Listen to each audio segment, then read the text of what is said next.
Rohit Sharma 2.0 sir आपने ये नाम दिया आई थिंक बहुत लोग ये नाम के बारे में कर रहे हैं and firstly from viewing experience जी it is so nice to watch unbelievable. This is the Rohit Sharma that used to go on to make 150 Hmm. 3 200s as well Yeah.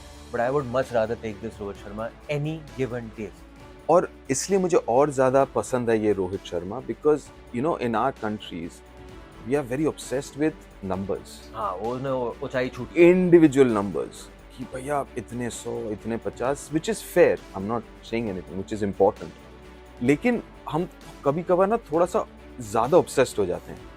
तो उस नज़रिए से अगर आप सोचो, ये रोहित शर्मा जो धीमे शुरू करता था, धीरे धीरे गाड़ी गियर चेंज करके फिर डैडी हंड्रेड्स लगा मारुति से मर्सिडीज बन exactly, but he has taken a conscious decision to say कि भाई मैं टीम के लिए I will not look at मेरे पर्सनल कितने हो रहे हैं, बट मैं तेज खेलूंगा, शुरुआत से तेज खेलूंगा, जो होगा देखा जाएगा, बट मेरा job is to give a quick start to the innings, momentum set करना, और as a captain and as an opener अगर आप कर रहे हो ना तो इट्स ऑटोमेटिक कि दैट विल रब ऑफ।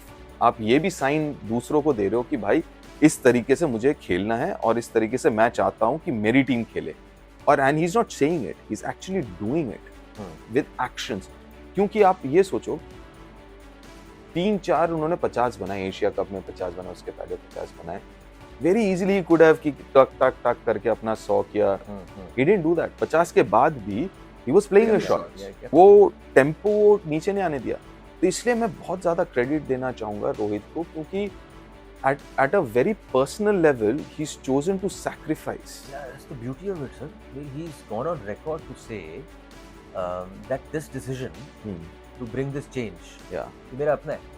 बिल्कुल। मुझे किसी टीम मैनेजमेंट वाले ने नहीं बोला है, ना किसी ने मेरे को अल्यूड भी किया ये पता है कब हुआ है अर्जुन? मेरे हिसाब से ये 2021 वाला वर्ल्ड कप था ना, T20, हाँ जी, हम लोग हारे सेमीफाइनल में, तब काफी बातचीत हुई थी कि यार हम लोग बहुत कंजर्वेटिव क्रिकेट खेल रहे हैं, और उस फॉर्मेट में, उस फॉर्मेट में, हाँ जी, even though it was T20 format, Yeah. हम लोग बहुत कंजर्वेटिव खेल रहे हैं, हमें और जरा खुल के खेलना चाहिए, फ्रीडम के साथ खेलना चाहिए, व्हिच इज ट्रू, राइट। जहाँ पे टीमें 180 बना रही थी, हम उसी पिच के ऊपर हम 160 बना रहे थे। तो कहीं ना कहीं वो, और अभी भी मुझे याद है इंग्लैंड में पिछले समर, इसके पहले वाला 2022 का जो वो वनडे और T20 वाइट बॉल सीरीज था, वहाँ पे I still remember 50 over series के पहले प्रेस कॉन्फ्रेंस में उनसे पूछा गया था कि how do you see this series and all. उन्होंने बहुत इंटरेस्टिंग चीज़ कही थी, उन्होंने कहा था I am looking at 50 overs as an extension of T20। तो मतलब T20 माइंडसेट से जाएंगे और जो हम 40 बॉल का खेलते हैं वो हम 80 बॉल का खेलेंगे, लेकिन माइंडसेट वो होगा, टेम्पो वो होगा। And I think he has shown it with his own batting style, जिस तरीके से उन्होंने अप्रोच किया है। but all the more you must applaud this decision, sir, क्योंकि अभी चल रहा है, there is a risk factor to it as well. बिल्कुल उन्होंने खुद बोला कि अब वो 150 वाले रन नहीं बन रहे because the risk percentage is gone. बिल्कुल, You're always taking on the bowler. उसका ये, if I had to pick out a negative, हाँ if I just had to pick out a negative, would be from an India perspective, हमारी batting deep नहीं। ये कहना गलत है। You would have been at the back of your mind, you would have been saying यार batting deep नहीं है तो भाई थोड़े ओवर तो निकालो। Very good point, I tell you why. अब इसलिए काफी लोग ये भी कह रहे हैं ना कि यार 8 नंबर पे बैटिंग की क्या जरूरत है ना, कह रहे हैं कि शार्दुल की जगह शामी को, दौर बदल गया तो अब तो सब कर रहे हैं। नहीं, वो सबसे ज्यादा क्या इंपॉर्टेंट है, शार्दुल क्यों है, शामी क्यों नहीं है, हाँ, कि 8 नंबर पे बैटिंग की क्या जरूरत है। सो इट इज ऑल्सो आपको ये सोचना है कि शार्दुल ने जो बैट से कॉन्ट्रीब्यूट किया और वो हम जानते हैं कर सकता है, वो अलग बात है। बट अगर आपके पास 8 नंबर तक बैटिंग हो ना, इट ऑल्सो ओपन्स अप आपके पहले जो टॉप ऑर्डर के बैटिंग है, खोलो, हाँ, कि उनके पास वो कॉन्फिडेंस है कि यार अपने पास 8 ओवर तक बैटिंग है। इट्स अ साइकोलॉजिकल थिंग कि 8 नंबर तक बैटिंग, राइट। वही अगर आपके दिमाग में हो ना 7 नंबर तक बैटिंग है यार, 8 पे कुलदीप आएगा या 8 पे शामी आएगा, then you might approach your innings differently.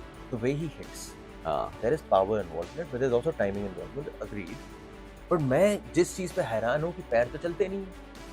तो अक्सर क्या होता है जब आप पैर चलाते हो, you shift your power and you use the momentum and पटाक। यहाँ पे क्या अलग हो रहा है? सो मेरा ये मानना है, और लोग मानते भी और कहते हैं, बिल्कुल मैं सहमत हूँ कि उनके पास एक्स्ट्रा टाइम है। अब वो एक्स्ट्रा टाइम आता कहाँ से? एक तो देखो एक्स्ट्रा टाइम होता है कि आप लेंथ जल्दी पिक करते हो, आप लाइन जल्दी पिक करते हो, तो आप जल्दी पोजीशन में आते हो। लेकिन मेरा ये मानना है कि ही डज दैट, वो तो है ही उनके पास, लेकिन उनका कोई फुटवर्क जैसे आपने कहा नहीं है। वाइड स्टांस से खेलते हैं, फिर एक बार पैर सामने जाता है वहीं पे रहता है, तो उनका बेस तभी बन जाता है, एक चौड़ा सॉलिड बेस बन जाता है पावर के लिए, जो बहुत जरूरी है। देन कम्स योर हैंड्स, तभी आप देखेंगे काफी बार वो सामने का बॉल बाहर, स्पेशली लेफ्ट आर्म सीमर जिनका स्विंग नहीं होता, सीधा एंगल से जाता है, वो बाहर का बॉल चेस करते हैं, पैर नहीं जाता। और वही टेस्ट मैच क्रिकेट में उन्होंने क्या किया, सामने वाला बॉल मारना ही छोड़ दिया, सामने वाला बॉल एकदम डिफेंस और बैक फुट पे, राइट। तो ये क्या करता है कि जो आप टाइम स्पेंड करते हैं दूसरे बल्लेबाज फुटवर्क पे, वो टाइम आपके पास आपने बचा लिया, बस आपने ही इज नो अनॉमली नहीं है, क्योंकि जो मॉडर्न डे क्रिकेटर है ना आजकल, देखो बैकफुट तो हट गया है, पहले होता ना बैक एंड अक्रॉस जाके लाइन पे आना, वो अब चला गया है। अभी क्या सब फ्रंट फुट पे रहता है। आजकल ये बहुत चलने लगा है कि आप एक जगह खड़े हो जाओ, उसके बाद जो हाथ है, हाथ हैंड्स ही हम जिसे कहते हैं, वो हाथ चलने दो। Rohit is a great example of that, कि बस पैर रखा, वहीं से ड्राइव लगाया, बॉडी वेट आगे गया, वहीं से पीछे गया, बॉडी वेट पीछे और पुल मार दिया, कट मार दिया। तो ये इसलिए he gets that extra bit of time, और वो उसका गेम है, वो आज से नहीं पहले सीखा, तो वो उसका गेम है, तो वहीं से पावर और क्लास तो अलग है। So finally, I think generally when you look at satisfaction, right, as a player, या हम कुछ काम करने गए, मैं कुछ काम करने गया हूँ, एंड ऑफ द डे घर पे जब वापस जाता हूँ, एक सेटिस्फैक्शन है कि नहीं, मैंने बहुत काम किया जैसे सेटिस्फैक्शन आती है। मैं वही कह रहा हूँ from a Rohit Sharma perspective, जो 150 मारा है, जो 200 मारा है, ये जो सेटिस्फैक्शन है 65, 80, 60 गेंदों पे, 55 गेंदों पे, लेकिन टीम फिर फरारी की तरह चल रही है, मेरे ख्याल से ये अलग सेटिस्फैक्शन है। ये अलग सेटिस्फैक्शन है, एंड आई थिंक वो क्रेडिट थोड़ा बहुत देना चाहिए रोहित को, कि he is changing the mindset.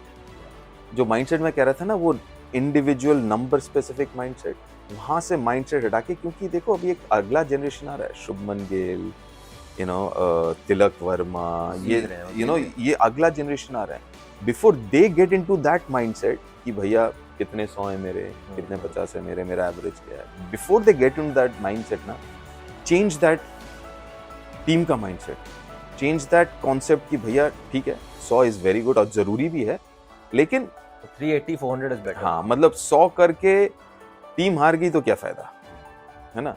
तो कहीं ना कहीं you got to give credit to Rohit, और Rohit 2.0 is for his mindset, not for his batting, वो तो है, बट बिकॉज अपना माइंडसेट चेंज करना, और एक टीम और एक क्रिकेट जिस तरीके से हम देखते हैं, वो माइंडसेट करना, I think a lot of credit should go to him.